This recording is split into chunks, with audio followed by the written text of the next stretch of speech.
স্বাগতম রূপা kitchen with lifestyle এ। আজকে তোমাদের জন্য এনেছি গ্রামের স্বাদে এক ছোট্ট গল্প, সিম আলু দিয়ে কাতল মাছের স্বাদ।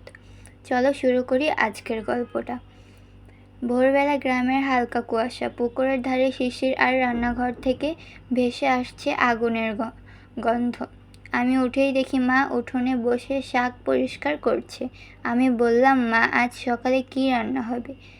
মা বললেন, আজ কাতল মাছ রান্না করব, সিম আর আলু দিয়ে। ঝোলটা করব ভাবছি। আমি সঙ্গে সঙ্গে বললাম, তাহলে আমি তোমার সঙ্গে বাজারে যাব। বাজারের পথে রোদটা কোমল। মাছওয়ালা চাচা বললেন, এই যে কাতল মাছ, একদম টাটকা। মা বললেন, আধা কেজি দাও। আমি পাশে দাঁড়িয়ে ভাবলাম, এই মাছগুলো তো কিছুক্ষণ আগেও পানিতে সাঁতার কাটছিল, এখন যাবে কড়াইয়ে। বাড়ি ফিরে মা বললেন, তুই মাছ ধুয়ে রাখ, আমি মশলা বেটে নিই।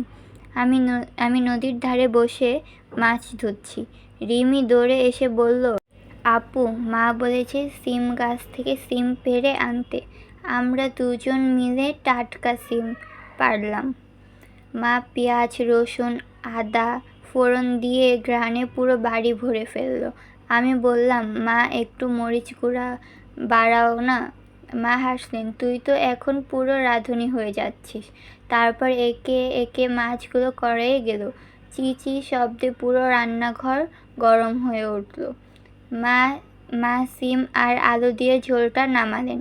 আমরা সবাই মাটির থালায় ভাত নিলাম। এক চামচ খেতেই মনে হলো, আহা, যেন গ্রামের মাটির ঘ্রাণটাই ভাতের সঙ্গে মিশে গেছে। আমি বললাম, মা, এই ঝোলটা তো একেবারে রেস্টুরেন্টের মতো হয়েছে। মা হাসলেন, রেস্টুরেন্ট না রে, এটা আমাদের গ্রামের ভালোবাসা। রিমি বলল, আমারটা একটু বেশি দাও মা, সিমগুলো বড় বড় দিও। পরের দিন সকালে উঠেই দেখি মা রান্নাঘরে কিছু খুঁজছেন। আমি বললাম, কি হলো মা, আবার মাছ রান্না করবা? মা হেসে বললেন, না রে, গতকালের কাতল মাছের ঝোল একটু বেশি ছিল, ভাবছি গরম করে ভর্তা করব। রিমি দৌড়ে এসে বলল, মা, কালকের ঝোলটাই দাও, আমি ভাত দিয়ে খাবো। সবে হাসতে লাগলো। আমি বললাম, দেখলাম মা, তোমার রান্না এমন পরের দিন নতুন লাগে। সন্ধ্যায় উঠোনে সবাই বসে আছে, চা মুড়ি আর আলাপ চলছে। মা বললেন, আগামীকাল মনে হয় শীত একটু বেশিই পড়বে। ভাবছি মাছের ঝোলের সঙ্গে শাক রান্না করব। আমি বললাম, তাহলে আমি বাজারে যাব, তবে এইবার দাম কমিয়ে আনবো। সবাই হেসে উঠল। মা মৃদু হেসে বললেন, যা হোক, তুই থাকলে রান্নাও গল্প হয়। তো এই ছিল আজকের একটা ছোট্ট গল্প, সাথে আপনাদের সাথে সিম আলুর আর কাতল মাছ দিয়ে একটা রান্নার রেসিপি। তো আপনাদের কাছে আজকের গল্পটা কেমন লেগেছে অবশ্যই কিন্তু কমেন্ট করে জানাতে একদমই ভুলবেন না। আর এই তো ভিডিও দেখেই বুঝতে পারছেন,